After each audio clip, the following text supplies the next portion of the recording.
BNP মহাসচিব মির্জা ফখরুল ইসলাম আলমগীর বলেছেন, সরকারের ভেতর একটি মহল চেষ্টা করছে গণতান্ত্রিক পক্ষের শক্তি যেন ক্ষমতায় আসতে না পারে।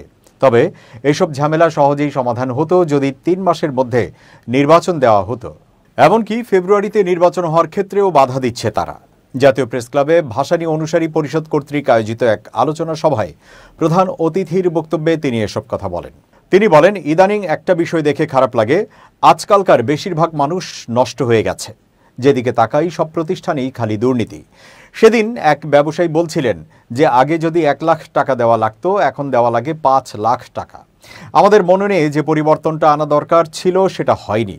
রাজনৈতিক নেতারাও এসবের মধ্যে জড়িত হয়ে পড়ছেন, যেটা দেশের আরও বেশি ক্ষতি করছে। বাংলাদেশকে বাঁচানোর জন্য আমাদের সবাইকে এগিয়ে আসার দরকার। তিনি বলেন, সরকারের কাছে বলতে চাই, সংস্কারের জটিলতা দ্রুত শেষ করেন, নির্বাচনের চূড়ান্ত ব্যবস্থা গ্রহণ করুন এবং তার মধ্য দিয়ে জনগণের প্রতিনিধিত্বকে নিশ্চিত করুন। যারা ফায়দা নিতে চায় তারা কেউ কিন্তু বসে নেই।